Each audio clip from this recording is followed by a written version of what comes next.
This is a summary video of the factors affecting the climate, particularly referring to how they interact with and help to explain the temperature. They're listed for you here: latitude, distance from the equator; continentality, the effect that how close you are to the sea has; prevailing winds, that's your most common wind direction; and altitude, which is your height. Now what I'm going to do is pose a series of questions here. I will pause when I ask some of the questions. If we were doing this in class, you would be shouting them out, or I'd be asking you the answers. So in this case, just check and make sure that there's nobody looking or listening in, and you shout out the answers as well, or at least even whisper them. Right, here we go. Question number 1. Why is it that the UK is colder than Africa? Why is the UK colder than Africa? Now, here we have our list of factors. L is for latitude, A for altitude, C for continentality, and P for prevailing winds. So why is it that the UK up here is colder than Africa here? Can you remember the explanation? Pause the video and see how much you can recall.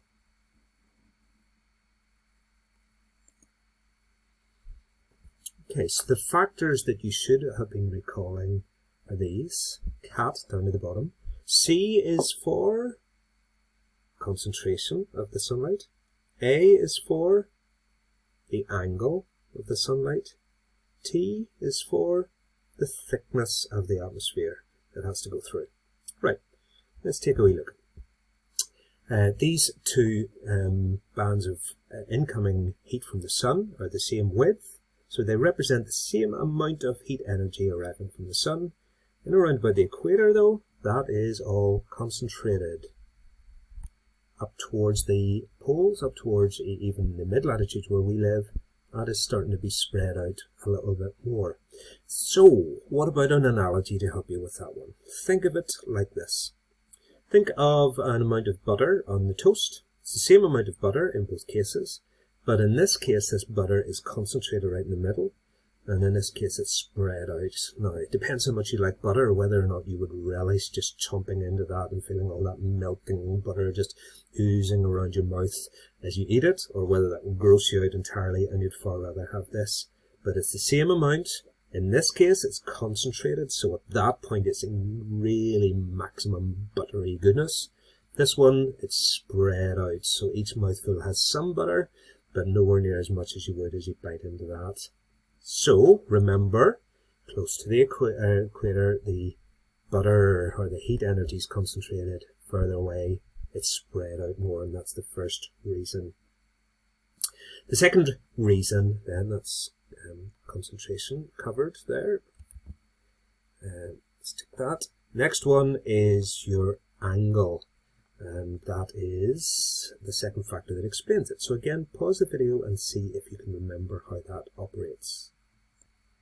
Okay, so the idea is that the angle that it approaches at here is more or less 90 degrees overhead, whereas the angle that it approaches at here is a much more gentle angle.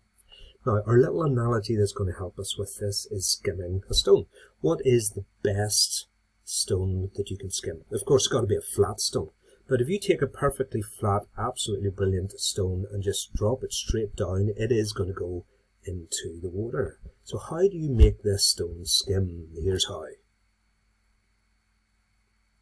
You've got to throw it at a really gentle angle. Now that guy's technique is pretty impressive, isn't it? Look at how many times that bounces. Can you count it? Oh, I've lost count. I would be very proud if I had done that. But you can see here the low angle, if it hits at a low angle, it's much more likely to bounce off again. And that's exactly what happens here. It hits at a low angle and is much more likely to bounce back off again. So you've got less heat being received. Okay, the last one is thickness. So it's the thickness of the atmosphere. If I draw on a line that represents the atmosphere around our planet, that atmosphere is more or less the same thickness all the way around. Actually, in fact, it's a little bit thicker at the equator than it is at the poles.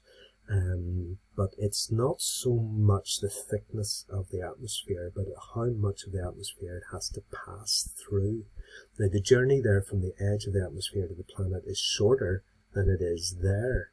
You have to travel through more of the atmosphere here, and as a result, more of the heat is reflected and scattered back out again and less reaches the surface.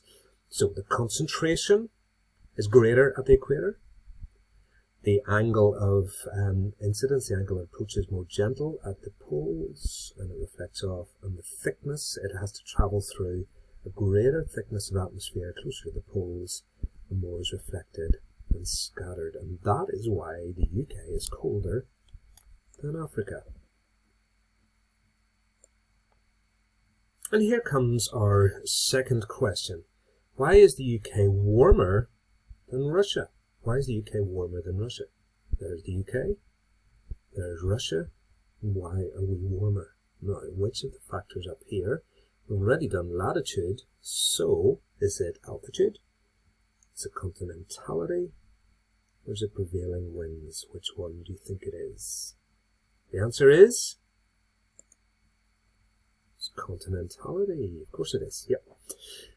Because both the UK and Russia are both at more or less the same latitude, so it can't be latitude, it is, in this case, the continentality. What's the difference? The UK is beside the sea, this part of Russia is well inland. Now, what is our analogy here? So our analogy for this one is your tea and your toast. Let's imagine that you made yourself some tea and toast for breakfast, and you're looking forward to sitting down and having a lovely little breakfast, when all of a sudden you get called to do something. You have to walk away for a few moments and you come back. Now, which one of those two will have cooled down most in the time available? It is the toast, of course. The heat escapes from the toast very quickly. Toast cools down quickly. Tea, on the other hand, cools down much more slowly. You can still see some of the condensation coming off the top of the tea there, how hot it is.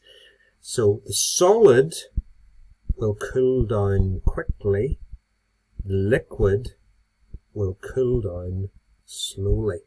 And of course the opposite is true as well. The solid will heat up quickly and the liquid will heat up slowly. So everything the liquid does is slow, everything the solid does is fast. Now let's bring that back to our map here. So let's bring those analogies back into the map. You can see here that this is the average temperature in January. That means it's the winter here. But the winter, the sea is cooling down slowly. It's like our cup of tea. It's cooling down slowly. So you've got all of this warmth that's being brought onto the land because it's close to the sea. You come a little bit further east here to Russia, and you're far, far, far away from the influence of the sea, and this is much more like our toast. This has cooled down very, very quickly. So further away from the sea, you're much colder than you are closer to the sea because of continentality. Next question. Why is the UK warmer than northeast Canada? There's the UK. There is northeast Canada. So we have our factors up here. L is for latitude, A for altitude, C for continentality, and P for prevailing winds. So two of them are down, two to go. Which one is it here?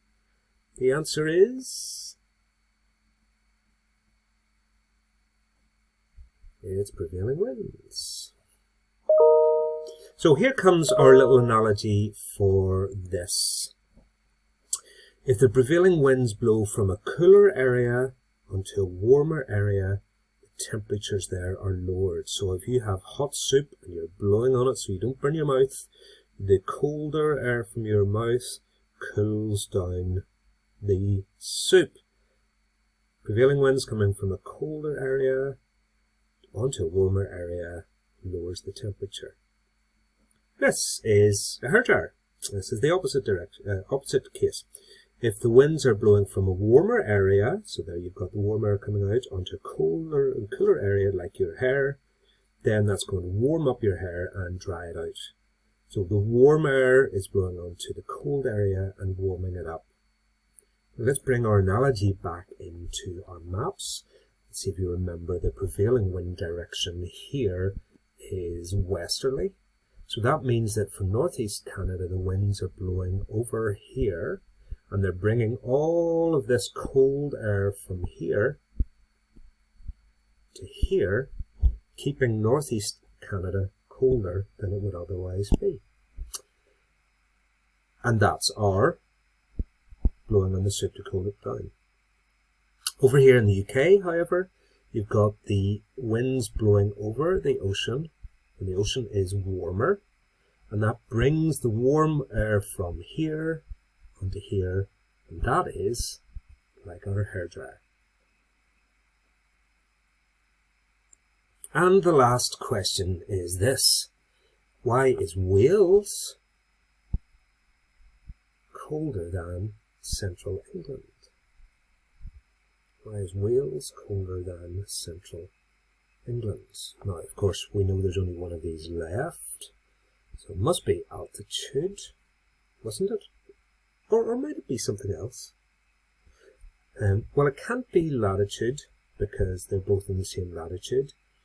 Distance from the sea, maybe, but then Wales, close to the sea, is warm as well. So really it must be altitude, mustn't it? Well, let's have a look. Now compare these two maps. I want you to look at the pattern of blues here and the pattern of browns here. So pause the video and have a close look at that to see how close those patterns are. Now you should definitely see a very, very close resemblance and similarity there.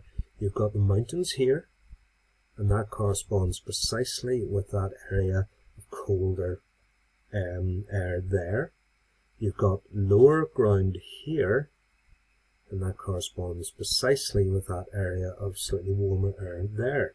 In fact, this wee bit here that's slightly colder is this bit here where it's slightly higher. There's a very, very close relationship between the height of the land and the temperature. And you can see that also in Scotland. Scotland is colder than England, partly because it's further north, but mostly because Scotland is much, much more mountainous than England would be. And that's one of the main factors that are affecting it. Now, I don't have an analogy for you this time. I've got an actual place. This is a magical little set of islands between Iceland and Norway called the Faroe Islands. I had the privilege of going there a few years ago. It is a spectacular scenery. But the reason why I wanted to show you this is because the mountains and the hills in the Faroe Islands do have these kind of horizontal bands in them. So it's almost like you've got contour lines put onto the landscape for you. It's very easy for you to see the height there. But what you can see very clearly here is that there is this point above which you're getting snow forming. Below that, it's too warm for snow to stay. Above it, it's definitely cold enough for snow to stay. And you see very, very clearly here the relationship between the height of the land and the temperature. So that brings us to our final little summary slide here. First question we asked ourselves was, why is the UK colder than Africa? And the factor that was relevant there was latitude. And you had your three factors that explain it. CAT, C for concentration, A for the angle of the sunlight, T for the thickness of atmosphere that it has to travel through. The second question we asked was, why is the UK warmer than Russia? And the answer for that one was related to continentality. The UK is close to the sea, that keeps it warmer. Russia, this part, especially in Siberia, is far away from the sea, so it's much, much colder. The next question we asked was, why is the UK warmer than northeast Canada? And the factor that was relevant there was the prevailing winds. winds in this latitude are westerly, so that brings the cold air from the interior of Canada to this coastal area, and it brings the warm air from the oceans here to us. And the final question that we asked was, why is central Wales warmer than central England? And the answer for that one was related to the altitude. So it's worthwhile taking a little bit of time to make sure you've understood this. This is potentially complicated, but hopefully between those little analogies and all of those little maps and things like that, this will get through into your head. Feel free to re-watch this video, use it to test yourself, and make sure that you're doing everything you can to get this to stick in your head.